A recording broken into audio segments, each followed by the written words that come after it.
العالمين والصلاة والسلام على سيد المرسلين أما بعد فأعوذ بالله من الشيطان الرجيم بسم الله الرحمن الرحيم الصلاة والسلام عليك يا رسول الله وعلى آلك وأصحابك يا حبيب الله الصلاة والسلام عليك يا نبي الله وعلى آلك وأصحابك يا نور الله.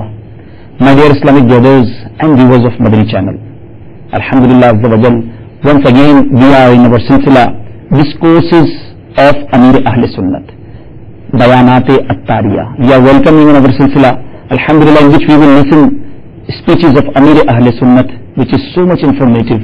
Alhamdulillah Azza wa Jal, please try to be with us till the end of silsila, and if possible get any diary or pen with you and write down the points which you want to learn. First of all, we will listen inshallah Hadith Pak about benefits of Durood Pak. Rasulullah sallallahu ta'ala alayhi wa sallam said, O people, beyond doubt the one sending Durood upon me in abundance in this world will soon get rid of the fear and troubles of accountability and those of the judgment day. Wherever you are in the world, please recite Durood loudly. Sallu ala al-Habib sallallahu ta'ala ala Muhammad sallallahu alayhi wa sallam. It is said that a pious person once gained possession of a gold brick. He lost himself in the love of worldly wealth and spent all night planning what he would do with this newly found treasure of his, thinking of delicious foods, fancy clothings and servants all around him at all times. That night he lost himself in dreaming of fantasies of a fancy and luxurious life and had become completely negligent of the Creator Azza wa Jal. When he left his house in the morning day, dreaming of his previous night's fantasies, he passed by a cemetery wherein he saw a man using the soil of a grave to make bricks. This awakened him and removed the veil of negligence from his eyes. He began to weep and thought to himself, what if people made bricks from the soil of my grave after I die? My fancy houses, my posh clothes, everything will be left behind. Falling for a gold brick will only lead to living a life of negligence. I should love Allah Azza wa Jal instead of this golden brick. Therefore, he left the brick and adopted the life of piety. Sallu ala al-Habib sallallahu ta'ala ala Muhammad sallallahu alayhi wa sallam. My dear Islamic brothers and viewers of Madani channel, truly the favors in the form of worldly wealth may well lead to negligence, which is extremely harmful. Negligence moves a person away from Allah Azza wa Jal. Good trade is a favor. Wealth is a favor. A grand house is a favor. Grand transport is a favor. Children are also a favor for parents. These all are ne'mat, and over interest and undue involvement in any worldly favor or luxury is negligence. The 9th verse of Surah Munafiqun, Para 28, Part 28 says, Bismillahir Rahmanir Rahim, Ya ayyuhalladhina amanu la tulhikum amwalukum wala awladukum an dhikrillah وَمَنْ يَفْعَلْ ذَلِكَ فَأُولَئِكَ هُمُ الْخَاسِرُونَ. Translation of Kanz al-Iman, Imam Ahl Sunnat, Reviver of Sunnah, Maulana Shah Imam Ahmad Rada Khan alayhi rahmatur rahman translated in his translation Kanz al-Iman.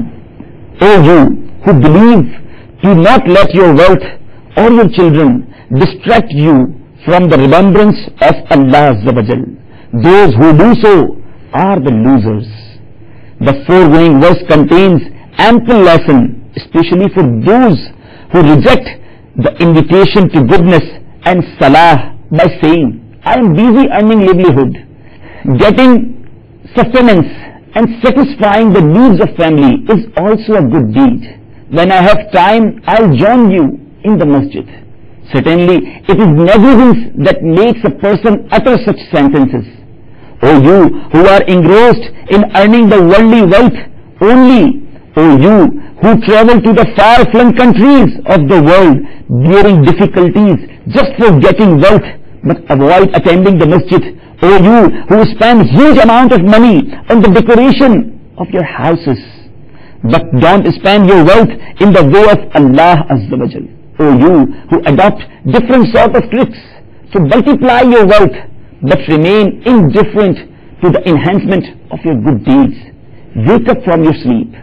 Please wake up from the sleep of negligence before death puts an end to your life, taking you out of the comfortable beds of illuminated rooms, burying you in the dark grave full of insects, and leaving you screaming out, O Allah Azza wa Jal, send me back into the world so that I can worship you.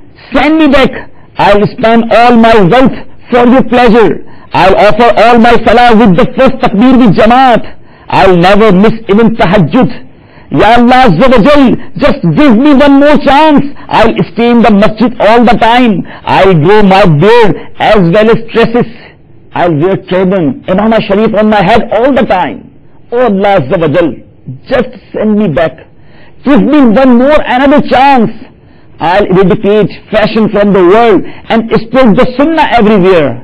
Oh Allah Azza wa Jal, just give me just one more chance. I'll do lots of good deeds. Negligent sinner screaming and regretting will not benefit them at all, as the Holy Quran has already warned us in the 10th and 11th verses of Surah Munafiqun in Para 28, Part 28. Bismillahir Rahmanir Rahim. وَأَنْفِقُوا مِمَّا رَزَقْنَاكُمْ مِنْ قَبْلِ أَنْ يَأْتِيَ أَحَدَكُمُ الْمَوْتُ فَيَقُولَ رَبِّي لَوْلَا أَخَّرْتَنِي إِلَىٰ أَجَلٍ قَرِيبٍ فَأَصَّدَّقَ وَأَكُن مِّنَ الصَّالِحِينَ وَلَن يُؤَخِّرَ اللَّهُ نَفْسًا إِذَا جَاءَ أَجَلُهَا وَاللَّهُ خَبِيرٌ بِمَا تَعْمَلُونَ. Imam Ahl Sunnat, reviver of Sunnah, fountain of blessing, Imam Ahmad Rida Khan alayhi rahmatur rahman, translate this verse in his translation Kanzul Iman, and spend some of that which we have provided you in our way before death comes to one of you. And he says, O Lord, O Allah Azza wa Jal, why do you not give me a little more time so that I could give charity and be among the righteous? Allah Azza wa Jal will not give anyone time once his life has ended, and Allah Azza wa Jal knows what you do. My dear Islamic brothers and viewers of Madani channel, Hujjatul Islam, Imam Muhammad Ghazali alayhi rahmatullahi wali writes in Mukashifatul Qulub that Sayyidina Sheikh Abu Ali Daqqaq alayhi rahmatullahi Razzaq said, once a great saint rahmatullahi ta'ala fell seriously ill. So I went to visit him. There were a large number of devotees around the saint who was crying. I asked him, O Sheikh, are you crying because of leaving the world? He replied, not at all. I am weeping for missing my salah. I asked, Your Grace, how can you be expected miss your salah? You were never seen missing any salah.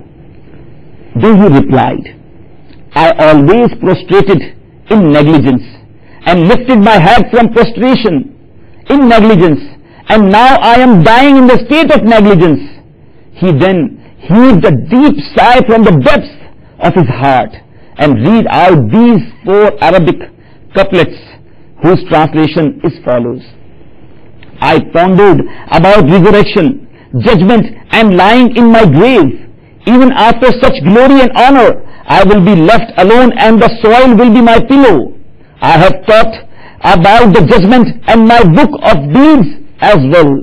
But O Almighty Creator Azza wa Jal, I hope you will forgive my sins. My dear Islamic brothers and viewers of Madani channel, the foregoing story contains ample lesson for all of us. The sincere saints who spent each and every moment of their life remembering Allah Azza wa Jal were so humble that they never valued and relied their worship and never boasted about their good deeds. Instead, they often cried with the fear of Allah Azza wa Jal. Regretfully, the negligent people who are actually unaware of even the proper way of worship that is devoid of sincerity, as well are often seen bragging openly about their worship. The pious man of Allah Azza wa Jal tremble with his fear, weep and shed tears despite being protected from sins. But people who live in negligence, continue their sinful activities, publicly announce their crimes, and then laugh over them. Listen carefully, my dear Islamic brothers and viewers of Madani channel, please listen carefully. Hujjatul Islam Imam Muhammad Ghazali alayhi rahmatullahi al-wali says that Sayyidina Abdullah ibn Abbas radiyallahu ta'ala anhu said, the one who commits sins laughingly will enter the hell crying. There is a matter of concern for those who commit different sins laughingly, such as lying, breaking promises, selling faulty things, watching films and dramas, listening to music, causing grief to Muslims and hurting their feelings. What will happen? Please realize what will happen if Allah Azza wa Jal and His beloved Rasul sallallahu ta'ala alayhi wa sallam become displeased, resulting in the loss of faith due to committing sins negligently and laughingly and leading to hell. Listen to this warning carefully. Allah Azza wa Jal says in that 82nd verse of Surah Tawbah, part 10, Bismillahir Rahmanir Rahim, فَلْيَضْحَكُوا قَلِيلًا وَلْيَبْكُوا كَثِيرًا جَزَاءً بِمَا كَانُوا يَكْسِبُونَ. Translation by Kanzul Iman. Let them laugh little and weep much. My dear Islamic brothers and viewers of Madani channel, Hujjatul Islam Sayyidina Imam Muhammad Ghazali alayhi rahmatullahi al-wali narrates in Mukashafatul Qulub that Sayyidina Yaqub alayhi salam and the angel of death Sayyidina Israel alayhi salam was friend. Once when the angel of death came, Sayyidina Yaqub alayhi salatu was salam asked, have you come just to meet me or to take my soul? He answered, to meet you.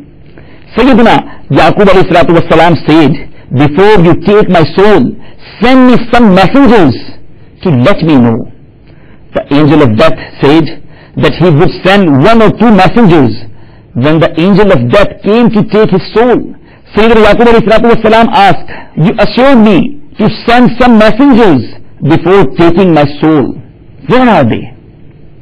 Sayyidina Israel alayhi salatu was salam replied, white hair after black hair, weakness after strength, and a bent back after a straight one. O Yaqub alayhi salatu was salam, these are the messengers I sent to people before that. My dear Islamic brothers and viewers of Madani channel, we have realized that the angel of death sends its messengers before death. There are messengers apart from those already stated. Sickness and eyesight and hearing problems are also messengers of death. Sayyidina Israel alayhi salatu was salam's messengers have already reached many of us. Yes, they reach many of us, but we are negligent.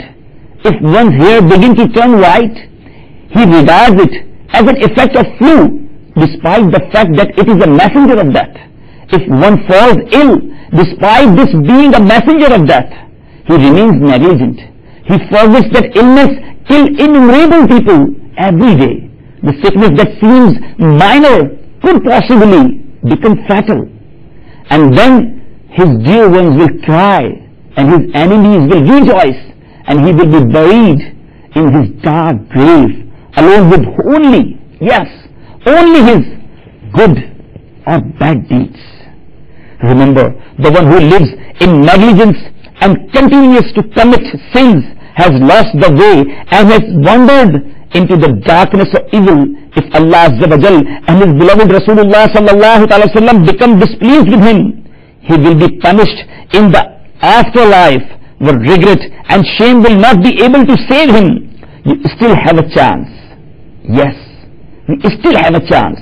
Quickly repent with sincerity Our Holy Prophet sallallahu alaihi wasallam has warned the name of one deliberately missing a single salah is written on the gate of hell through which he will enter.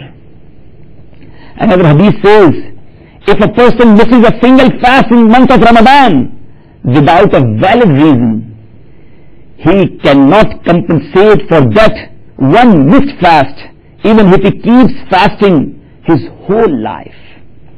Anyone who stares at women, watches films, listens to music and backbiting should repent instantly, because Hujjatul Islam, Imam Muhammad Ghazali alayhi rahmatullahi al-Bali says, anyone filling his eyes with haram will have them filled with fire on the day of judgment.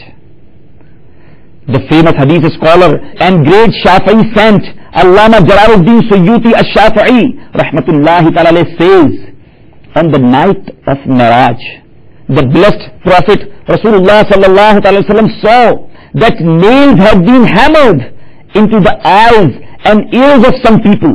He was told, they watch what you do not watch and listen to what you do not listen to.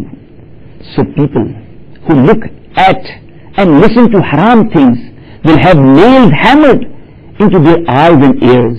Beware. Do not even watch the news on the TV. Remember, man watching a woman and woman watching a man with lust, both are haram. And every haram will lead, yes, every haram will lead to hell. My dear Islamic brothers and viewers of Madani channel, to shave the beard completely and to reduce it less than a fist's length are both haram. Imam Muslim radiyallahu ta'ala narrates that the beloved Rasul of Allah Azza wa Jal has warned, trim your mustaches, let your beard grow, and do not imitate the fire worshippers. The hadith is a challenge to a Muslim love for Islam and Sunnah. How strange! How strange! Claiming to love the Prophet sallallahu alaihi wasallam, but imitating the enemies of Rasulullah sallallahu alaihi wasallam. Islamic sisters who are listening to me, listen, not covering your bodies is haram. Casting a lustful glance at men who are ghair mahram, those whom one is allowed to marry, is haram and will lead to hell.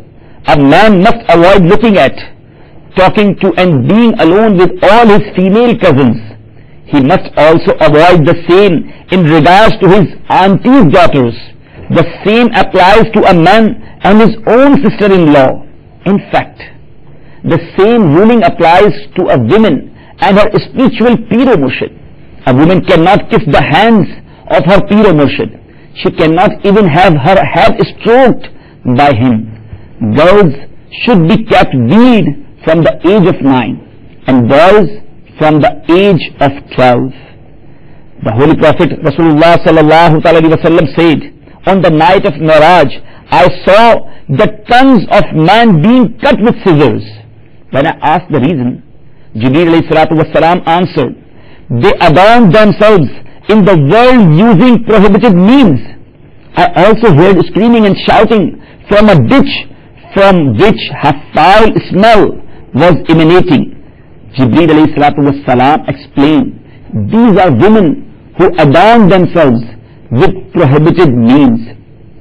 Remember, nail polish forms a layer over the nail, which means neither wudu nor ghusl is valid, and salah is also invalid on this account. I request Islamic sisters to wear a madani burqa, socks and gloves, and not to reveal even their hands or the soles of their feet to men who are ghair mahram. If you have missed salat or fasts, you must calculate and make up for them. Repentance for this delay is also necessary. Amir Ahl Sunnat explained the easy way to make up for missed prayers in his booklet called The Method of Qada Salah, which can be bought from Maktabatul Madina, or if you want to download, visit our website www.dawatislami.net. Inshallah, you will find there. It explains important rulings about the topic. All Islamic brothers and viewers of Madani channel, please make intention that after today we will not miss a single salah. Say inshallah azza wa jal.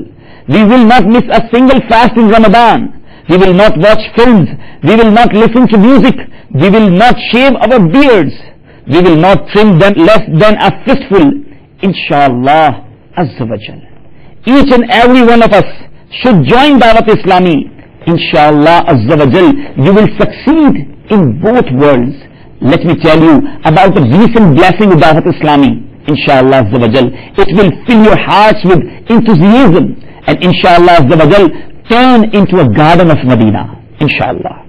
A young man called Muhammad Ihsan of the Gul Bahar area of Babul Medina, Karachi, Pakistan, joined Dawat Islami and became a disciple of Sayyidina Ghaus Azam radiyallahu ta'ala through Amir Ahl Sunnat. This brought about a Madani transformation in his life. He grew a full beard and began to wear a green Imama Sharif, green turban on his head. He learned how to read the Holy Quran and at Madrasatul Madina, and began to approach people in order to invite them towards goodness. Suddenly, he began to feel pain in his neck, and despite treatment, it got worse, and he found himself facing a life and death situation. He used Amir Ahl Sunnat's published will, which is called Madani Wasiyat Nama, Al-Wasaya min al-Madinatul Munawwara, available to buy from Maktabatul Madina, or you can read or you can download it from our website www.dawatislami.net. And from this will, he will write his own will and send it to Zimmadaran or responsible Islamic brothers of their area. Few days before he died, he was approximately 35 years old at the time of death and was buried in the local cemetery. He had asked for Islamic brothers to recite Naats for about 12 hours near his grave, and the Islamic brothers did so. On Tuesday, 6th Jamadi al-Akhir, 1418, it is 7th October 1997, about 3.5 years after his death, the body of another Islamic brother, Usman Attari, was brought to the same cemetery for burial. Some of the attendants approached the grave of Muhammad Ihsan Attari, rahmatullahi ta'ala, to pray. But they were astonished to see a big hole on one side of the grave, revealing the body. Muhammad Ihsan Attari, who had been buried approximately 3.5 years ago, was lying there with a green turban on his head. The body was still intact and the shroud was still smelling of perfume. The news spread like a wildfire. This news spread like a wildfire, and throughout the entire night, people stood there gazing at the body. Among those present were people who had misunderstood Dawat Islami, and after witnessing the mercy of Allah Azza wa Jal on this Islamic brother, decided to change their opinion and join Dawat Islami themselves. Allah karam, aisa kare tuj pe jahan mein, ay Dawat Islami, teri dhoom machi ho. My dear Islamic brothers and viewers of Madani channel, you might already be aware of the fact that a murder attempt on the life of his humble servant of Sunnah, means Amir Ahl Sunnat, was made on the 25th Rajab 1416 in Markazul Awliya, Lahore, Pakistan. As a result of this attempt, two Muballighin, Haji Uhud Raza Attari and Muhammad Sajjad Attari, rahimahumullah, were martyred. About 8 months later, it rained heavily in Lahore, due to which the grave of Haji Uhud Raza Attari, rahmatullahi ta'ala, was damaged. It was decided that the body would be transferred into another grave. So his grave was dug up, but to the amazement of those present, the body intact and unaffected, in the presence of many people, his body was moved. This incident has been mentioned in detail in the Blessing of Dawat Islami Part 2. I request all Islamic brothers and Islamic sisters to associate yourselves with the Madani environment of Dawat Islami. There is no membership process in Dawat Islami. Make an attempt to attend your local Dawat Islami Ijtima every week and to travel with Prophet sallallahu alaihi wasallam's devotees in Madani Qafle. Each and every single person should make efforts to spread the message of the Sunnah and invite others to good in their own individual occupations and fields. My dear Islamic brothers and viewers of Madani channel, please join Dawat Islami practically. Go in your local ijtimaat, travel in Madani Qaflas, and keep watching Madani channel. May Allah give us this energy to spread Quran and Sunnah on the platform with the environment of Dawat Islami. Ameen. Bijahin Nabiyyin Ameen. Sallallahu ta'ala alayhi wa sallam.